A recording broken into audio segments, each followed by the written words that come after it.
রাশিয়ার প্রেসিডেন্ট না, আলহামদুলিল্লাহ বলার শক্তি তাদের নাই। বারাক ওবামাদের হয় নাই। আমাদের বন্ধু প্রতিম রাষ্ট্র ভারতের প্রেসিডেন্ট আলহামদুলিল্লাহ বলার শক্তি তার নাই। কিন্তু আল্লাহ আমাকে এবং আপনাকে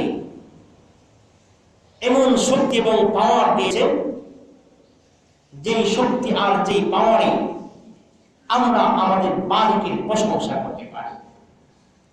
অন্য কোন ধর্ম এবং জাতি ধর্মের কোন মানুষ নাই যে তার রবের সে প্রশংসা করে না, যে তার রবের প্রশংসা করতে পারে না। একমাত্র এক জাতি আছে, তারা মুসলমান। তো তারা তার রবের প্রশংসা সবসময় করে, আলহামদুলিল্লাহ শব্দ দিয়ে সবসময় প্রশংসা করে। নামাজ শুরু করতে আলহামদুলিল্লাহ বলে, শুধু আলহামদুলিল্লাহ শব্দ দ্বারা তারা প্রশংসা করে। কার করে? তার রবের প্রশংসা করে। আর কোন ধর্ম অনুসারীরা তার রবের প্রশংসা, তার উপাসনা, তার মূর্তি, তার গির্জার উপাসনা সে তার প্রশংসা করতে পারে না। একটা জাতি তার রবের প্রশংসা করতে পারে, সেই জাতির নাম কি? মুসলমান। আলহামদুলিল্লাহ। আমি আপনাদের সামনে পবিত্র কোরআন শরীফের একেবারে মেডে যে সূরা বনী ইসরাইল, সূরা বনী ইসরাইলের 1 নম্বর আয়াত, রাসূলের অসংখ্য হাদিসের ভান্ডার থেকে ছোট্ট একটা হাদিসের অংশ পাঠ করেছি। কোরআন এবং হাদিসের আলোকে রাসূল সাল্লাল্লাহু আলাইহি ওয়াসাল্লামের অলৌকিক ঘটনা ইসরা ও মিরাজের বর্ণনা করতে যাব ইনশাআল্লাহ। আল্লাহ রাব্বুল আলামিন আমাদেরকে নিয়ত সহি করে আলোচনা করার তৌফিক দান করেন। সবাই বলে আমিন।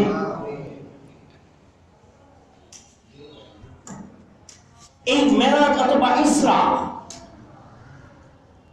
মেরাজ এটা আমরা কি সচরাচর মেরাজই বলে থাকি এবং এটা প্রসিদ্ধ হিসেবে আমরা মেরাজ বলি। ঘটনা ঘটল দুটা, একটা হচ্ছে ইসরা আর একটা হচ্ছে মেরাজ। ইসরা এবং মেরাজ কত সালে সংঘটিত হয়েছিল সেটাতে প্রচুর পরিমাণে দ্বিমত আছে।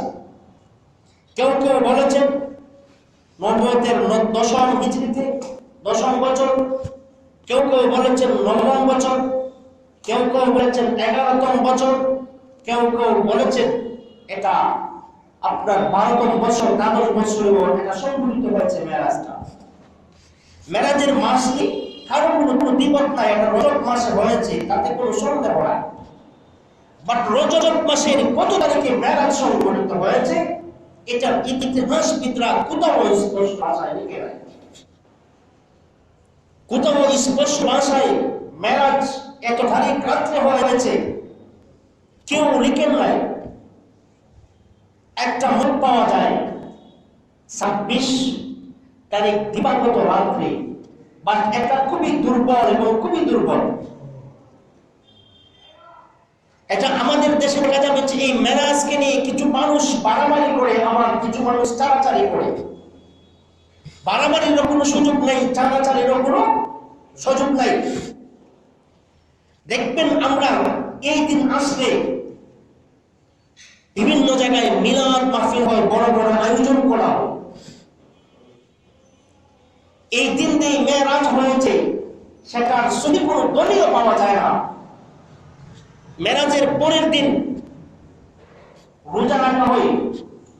এই দিনের নামাজ, নফল নামাজের এক্সট্রা কোনো ফজিলত কোনো হাদিসে বর্ণনা হয়। পরের দিন রোজা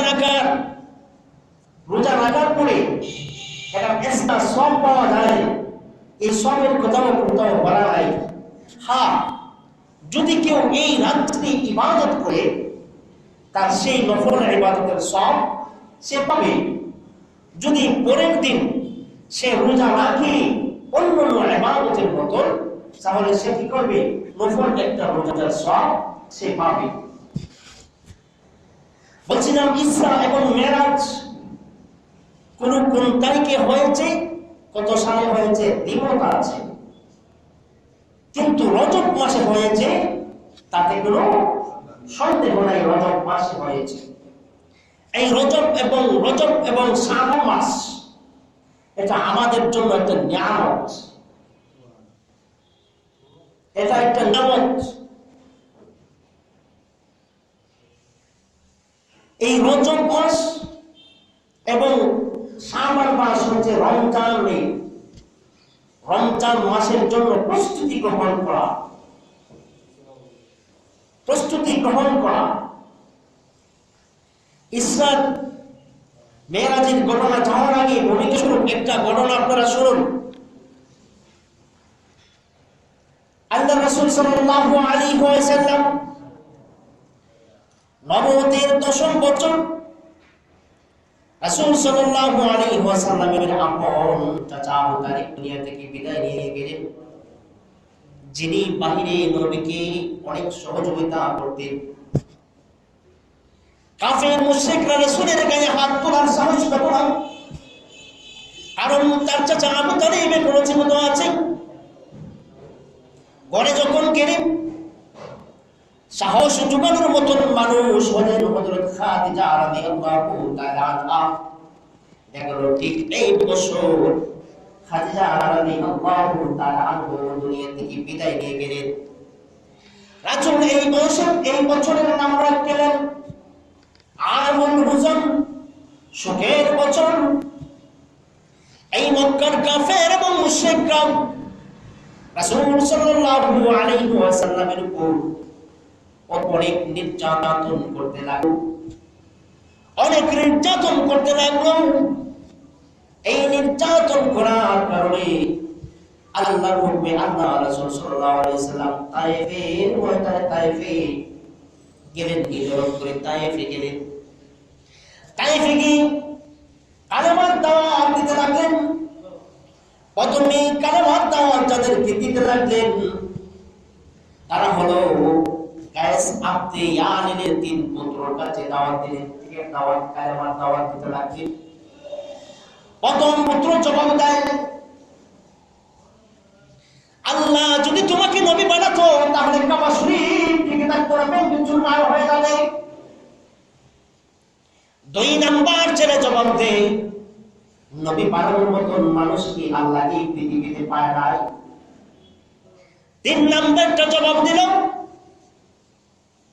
আমি তোমার সাথে কথা বলতে চাই না, কারণ তুমি যদি সত্য নবী হয়ে থাকো আর তোমার বিরোধিতা করি তাহলে আমার হবে চরম বেয়াদবি। আর তুমি যদি নবী না হয়ে থাকো, মৃত্যুকের সাথে কথা বলা আমার সমুচি না, আমার রুচি নাই মৃত্যুকের সাথে কথা বলতে। রাসূল তাদের কাছ থেকে ফিরে আসলেন।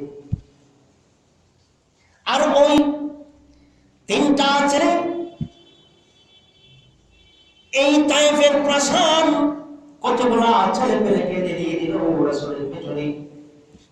তারা রাসূলকে আঘাত করে পাথর দিয়ে আঘাত করে নির্যাতন করে রক্তাক্ত করে ফেলেছেন।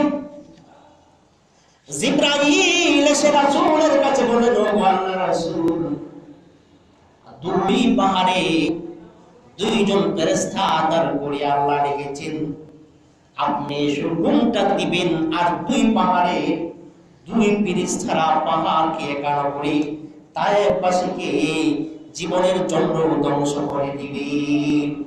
আমার নবী বলেন, না না না, আর জিবরাইল না না। আল্লাহর রাসূল তখন দোয়া করতে লাগলেন, আল্লাহুম্মা ইহদি কওমি ফাইন্নাহুম লা ইয়ালামুন। ওগো আল্লাহ, আমার কওমকে আপনি হেদায়েত দান করেন, হেদায়েত। তারা আমাকে চিনে না, তারা আমাকে বুঝে না। কে বলেছেন ভাই? সুবহানাল্লাহ বলবেন কি বলবেন না? এই দুনিয়ার যদি কোনো দুশমন যদি দুশমনি করে আর সুযোগ যদি পাওয়া যায়, তাহলে আমার মনে হয় এই পৃথিবীর এমন কোনো মানুষ নাই তাহলে দুশমনকে সুযোগে পাইলে দাতা দিবে না। কিন্তু আমার নবী না, আমার নবীর শরীর বিগত হয়েছে, আমার শরীর আমার নবীর শরীর রক্তাক্ত হয়েছে, আঘাতের পরে আঘাত হয়েছে, প্রতি আঘাত হয়েছে, তারপরেও আমার নবী বলতো আনাদে তাদের জন্য দোয়া করলেন, ভগবান না তাদেরকে হেদায়েত দান করুন, তারা কিন্তু বুঝে নাই, আমাকে চিনে না। ঠিক ওই বছর দশম নবুয়তের 10ম বছরই রাসূল সাল্লাল্লাহু আলাইহি ওয়াসাল্লাম তায়েফ থেকে বের উম্মে হানির গড়ে গেলেন। উম্মে হানি হলেন রাসূল সাল্লাল্লাহু আলাইহি ওয়াসাল্লামের ফুফু। উম্মে হানির গড়ে যাওয়ার পরে রাসূল সাল্লাল্লাহু আলাইহি ওয়াসাল্লাম দোয়া করতে লাগলেন। দোয়া করলেন, আমার কি কোনো বন্ধু নাই যে আমাকে সঙ্গী দিবে, যে আমাকে সান্ত্বনা দিবে? আমার কি এমন কোন লোক এই দুনিয়াতে নাই যে আমাকে সান্ত্বনা দিবে পেরেশানির সময়?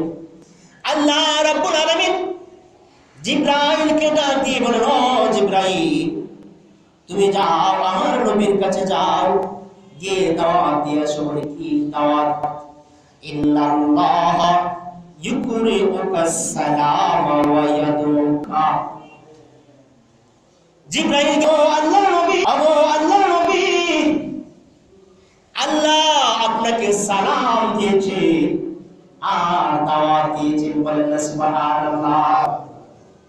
ওই তায়েফের পেরেশানির সময় যখন পেরেশানি হতে লাগলো, রাসূলের কোনো সঙ্গী নাই, রাসূলের পেরেশানির সময় সান্ত্বনা দেওয়ার কোনো মানুষ নাই, রাসূল যখন দোয়া করতে লাগলেন, আল্লাহ আমার কি কোনো বন্ধু নাই, আমার কি কোনো সঙ্গী নাই, কোনো সাথী নাই? আল্লাহ রাব্বুল আলামিন এই পেরেশানির থেকে বাঁচার জন্য, পেরেশানির থেকে রেহাই হওয়ার জন্য বন্ধুকে দাওয়াত দিয়েছেন। বলেছেন, ইন্নাল্লাহ ইউকরিউকাস সালাম ওয়া ইয়াদুকা। আল্লাহ আপনাকে সালাম দিয়েছেন আর দাওয়াত দিয়েছেন, আপনি আল্লাহর সাথে সাক্ষাৎ করার দাওয়াত দিয়েছেন। ইন্না রাব্বাকা ইয়াশতাকু ইলাইহি। আপনার রব আপনাকে পাওয়ার জন্য আগ্রহ করে আছেন, আগ্রহী হয়ে আছেন। এই কথা বলার সাথে সাথে রাসূল সাল্লাল্লাহু আলাইহি ওয়াসাল্লাম উম্মে হানির ঘর থেকে কাবা গিয়েছেন। কাবা প্রাঙ্গণে গিয়ে যাওয়ার পরে ফেরেশতারা ধরে রাসূলের পক্ষে একবার সিনাসা করেন, সমস্ত গোলাহার কলিজা পর্যন্ত বের করে এই পরিষ্কার জমজমের পানি দিয়ে পরিষ্কার করে দিলেন। জমজমের পানি দিয়ে পরিষ্কার কেন করলেন? রাসূলের সিনাসা হয়েছে সর্বমোট 3 বার। প্রথমবার হয়েছে রাসূল সাল্লাল্লাহু আলাইহি সাল্লাম শিশু থাকাকালীন সময় দুধ ভাই আব্দুল্লাহর সাথে যখন বকরি চড়াতে যেতেন, তখন সময় আল্লাহ রাব্বুল আলামিন ফেরেশতার মাধ্যমে ছেলেটা চাক করে নিয়েছেন, ছেলে বিতরণ করেছেন। কলিজাটা পেরে বুকটা পেরে এখানে সমস্ত গুলো বার করে পরিষ্কার করে আবার ফিটিং করে দিয়েছেন। কেন দিয়েছেন? যে প্রথমবারের কারণ হলো শিশুর কিছু আচরণ শিশুরা করে, এই আচরণ খেলাধুলা অন্যান্য বেফাহিশ কাজ থেকে যেন আমার বিরত থাকে, এই জন্য প্রথমবার সিনাসা করা হয়েছে। 2 নাম্বার বার রাসূল তখন যুবক, তখন সময় রাসূলের সিনাকে চাক করা হয়েছে, সিনা বিতরণ করা হয়েছে, সবগুলা খুলে ধুয়ে মুছে আবার রাসূল করা দেওয়া হয়েছে। কেন ফিটিং করে দেওয়া হলো? যে যুবক বয়সী মানুষ কত অপকর্ম করে, কোন চলনাচল করে, তার যা মন চায় তাই করে, যেন আমার বন্ধু নবী এই গুনাহ না করতে পারে। এই জন্য আল্লাহ রাব্বুল আলামিন দ্বিতীয়বার সিনাকে সাক করিয়েছেন। তৃতীয়বার আমার নবী যখন মেরাজে যাবেন, তখন সময় আল্লাহ কেন সিনাকে সাক করলেন? এর ব্যাখ্যা হলো আল্লাহর নবীকে আল্লাহ যখন তার বান্দাকে আল্লাহর আরশে আজিম পর্যন্ত নিয়ে যাবেন, আল্লাহর সাথে সাক্ষাৎ করাবেন, দুনিয়ার যা কিছু আছে কোনো কিছু দিয়ে আল্লাহকে দেখা সম্ভব না। যে কল্প আছে এই কল্প আল্লাহকে দেখা সম্ভব না, কারণ এইগুলা দিয়ে দুনিয়াতে করা যায়, কিন্তু সেই জায়গায় আল্লাহকে দেখা, আল্লাহর সাথে কথা বলার শক্তি সাহস থাকবে না। এই জন্য আল্লাহ রাব্বুল আলামিন মেরাজে যাওয়ার সময় সিনা চাকরা দিয়ে আল্লাহকে আমার নবী আপনার নবী বিশ্ব নবীকে এই পরিমাণ প্রস্তুতি এবং শক্তিশালী করে আল্লাহ নিয়েছে। আপনারা দেখবেন আমাদের এই বিশ্ব অত্যাধুনিক যুগ, এই যুগে চাঁদে মানুষ যায় কিনা, যায় কি যায় না? চাঁদে মানুষ যায়। চাঁদে যখন মানুষ যায় তখন সময় প্রস্তুতি নিয়ে যায় না, প্রস্তুতি ছাড়া যায়? প্রস্তুতি অবশ্যই প্রস্তুতি নিয়ে যাবে। তার শ্বাস প্রশ্বাস কোথায় পালাবে, কিভাবে শ্বাস প্রশ্বাস পালাবে, এই প্রস্তুতি চাঁদে যায়। আমার রাসূলকেও আল্লাহ রাব্বুল আলামিন এই সম্পূর্ণ প্রস্তুতি গ্রহণ করাইয়া আল্লাহ রাব্বুল আলামিন কোথায় নিয়েছেন? আল্লাহর কাছে দেখা করতে নিয়েছে। আল্লাহ রাব্বুল আলামিন উম্মে হানির ঘর থেকে কাবা ঘুরে আসলেন, 2 রাকাত নামাজ পড়লেন। কাবা ঘর থেকে এই বুরাক নামক এক যন্ত্র, এক যানবাহন বলা হয়, বুরাক নামক বাহন দিয়ে মদিনায় গেলেন। এখানে গিয়ে 2 রাকাত নামাজ পড়লেন। নামাজ পড়ে আবার বুরাকে উঠে আমার নবী তুর পাহাড়ে গেলেন। তুর পাহাড়ে যে জায়গায় মুসা আলাইহিস সালাম আল্লাহর সাথে কথা বলেছেন, সেই জায়গায় আমার নবী গেলেন। বাইতুল্লাহ যে জায়গায় সাহাবী জন্মগ্রহণ করেছেন, সেই জায়গাটা আল্লাহ রাব্বুল আলামিন আমার নবীকে পরিদর্শন করে আনলেন। এরপরে আমার নবী বাইতুল মুকাদ্দাসে আমার নবীকে নেওয়া হলো। মসজিদে আকসা যাকে বলা হয়, সেই মসজিদে আকসা হলো মুসলমানদের প্রথম কিবলা। সেখানে যাওয়ার পরে দেখা যায় এক সমস্ত আদম নবী থেকে ঈসা নবী পর্যন্ত এক জায়গায় জমা। নামাজ পড়তে হবে, নামাজের ইমামতি কে করবে? আদম নবী মনে মনে ভাবেন, আমি যখন আবুল বাশার, আমি তো নামাজ পড়াবো না। আদম নবীকে সুযোগ দেওয়া হলো না। জাতির পিতা ইব্রাহিম খলিলুল্লাহ মনে মনে ভাবেন, আমি নামাজের ইমামতি করব না। ইব্রাহিম খলিলুল্লাহকে নামাজের ইমামতি দেওয়া হয় তাই। ইসমাঈল বলেন, আজকের নামাজের ইমামতিটা আমি করব না। ইসমাঈল নবীকেও নামাজের ইমামতি করতে দেওয়া হলো না। ইয়াকুব নবী মনে মনে ভাবেন, আমি নামাজের ইমামতি করব না। ইয়াকুব নবীকেও নামাজের ইমামতি করতে দেওয়া হয় না। জিবরাইল বলেন, ও ইয়া রাসূলুল্লাহ, ও আখিরি নবী, আল্লাহ ঘোষণা দিয়েছেন আপনি আজকে ইমামতি করবেন, আর এই ইমামতির মধ্য দিয়ে আপনাকে খাতামুন নবিয়্যিন, আপনাকে সমস্ত নবীর সর্দার আপনাকে ঘোষণা দেওয়া হবে, আপনাকে সাইয়্যিদুল মুরসালিন ঘোষণা দেওয়া হবে, আপনাকে ইমামতির মধ্য দিয়ে আপনাকে ইমামুল মুরসালিন ঘোষণা দেওয়া হবে, আপনাকে ইমামতির মধ্য দিয়ে আপনাকে ইমামুল আম্বিয়া ঘোষণা দেওয়া হবে। আমার নবী সমস্ত নবীদের ইমাম সেখানে হয়েছেন। আল্লাহ রাব্বুল আলামিন কোরআনের অন্য আয়াতে বলেন, ওয়া নাফা'না লাকা নবী, আমি আপনাকে আপনার মর্যাদাকে বৃদ্ধি করতে থাকবো। আমার মুসলমান ভাইয়েরা, এখান থেকে আমার আলোচনাতে আল্লাহ রাব্বুল আলামিন বলেন, সুবহানাল্লাযী আসরা বিআবদিহি লাইলাম মিনাল মাসজিদিল হারাম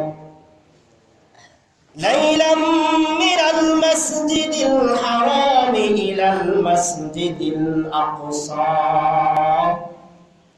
মসজিদে হারাম কাবা থেকে নিয়ে বাইতুল মুকাদ্দাস পর্যন্ত যে সফরটা যে সফরটা আমার নবী করেছেন, এটাকে বলা হয় ইসরা।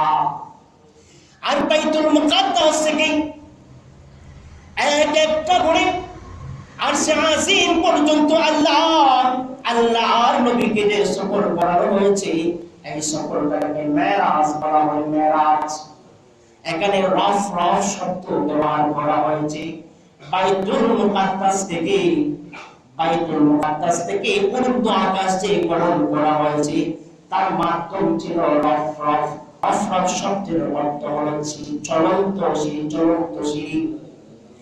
আল্লাহ রাব্বুল আলামিন বাইতুল মুকাদ্দাস থেকে প্রথম আসমান যাবেন। প্রথম আসমান গিয়ে সর্বপ্রথম আদম আলাইহিস সালামের সাথে সাক্ষাৎ হলো। আদম আলাইহিস সালাম আহলান ওয়া সাহলান মারহাবান অভ্যর্থনা জানাতে থাকলেন। দ্বিতীয় আসমানে হযরত ঈসা ইয়াহইয়া নবীর সাথে দেখা হলো। কারণ আমার নবীকে অভ্যর্থনা জানানো, আহলান ওয়া সাহলান মারহাবান, আহলান ওয়া সাহলান মারহাবান। তৃতীয় আসমানে হযরত ইউসুফ আলাইহিস সালামের সাথে সাক্ষাৎ হলো। তিনিও আল্লাহর নবীকে আহলান ওয়া সাহলান জানাতে লাগলেন। চতুর্থ আসমান হযরত ইদ্রিস আলাইহিস সালামের সাথে দেখা হলো। সেখানে ইদ্রিস নবী আহলান ওয়া সাহলান জানাতে লাগলেন। পঞ্চম আসমান হারুন আলাইহিস সালামের সাথে দেখা হলো, সাক্ষাৎ হলো, আহলান ওয়া সাহলান। সেখানে কথোপকথন হলো। ষষ্ঠ আসমানে মূসা আলাইহিস সালাম। আর সপ্তম আসমানে জাহির পিতা ইব্রাহিম নবীর সাথে দেখা। ইব্রাহিম নবী আহলান ওয়া সাহলান মারহাবান, স্বাগতম সুস্বাগতম জানাতে থাকলেন। এক সাত আসমান আল্লাহর নবী বাড়ি দিয়েছেন।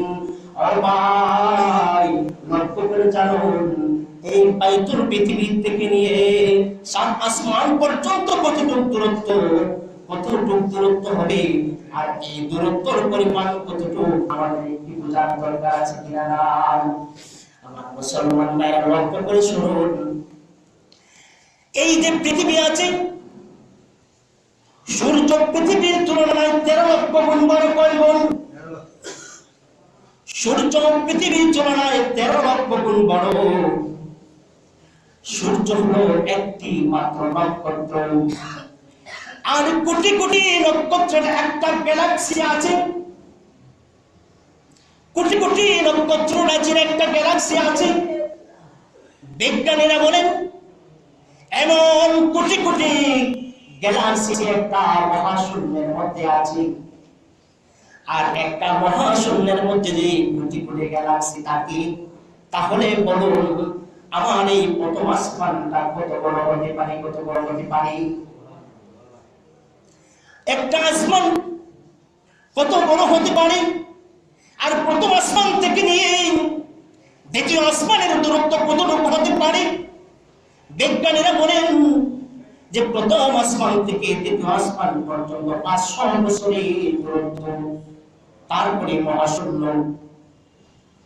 দ্বিতীয় আসমান থেকে দ্বিতীয় আসমান 500 বছরের দূরত্ব, আবার বরাবর মহাশূন্য। তৃতীয় আসমান থেকে 500 বছরের রাস্তা, বরাবর মহাশূন্য। চতুর্থ আসমান থেকে 500 বছরের রাস্তা, বরাবর মহাশূন্য। চতুর্থ আসমান থেকে পঞ্চম আসমান 500 বছরের রাস্তা, আবার মহাশূন্য। পঞ্চম আসমান থেকে ষষ্ঠ আসমান পর্যন্ত 500 বছরের রাস্তা আবার বরাবর মহাশূন্য। ষষ্ঠ আসমান থেকে সপ্তম আসমান 500 বছরের রাস্তা আবার বরাবর মহাশূন্য। সপ্তম আসমান থেকে সপ্তম আসমান, আর এই সপ্তম আসমানের উপরে হলো বাইতুল মামুর। যে বাইতুল মামুরে দুনিয়াতে আমরা যেভাবে কাবা চত্বরে তাওয়াফ করি, হাদিসে আল্লাহর নবী বলে প্রতিদিন 70,000 ফেরেশতা বাইতুল মামুর তাওয়াফ করে, কিন্তু কিয়ামতের আগ পর্যন্ত যারা তাওয়াফ করেছে আর কোনদিন তাওয়াফ করা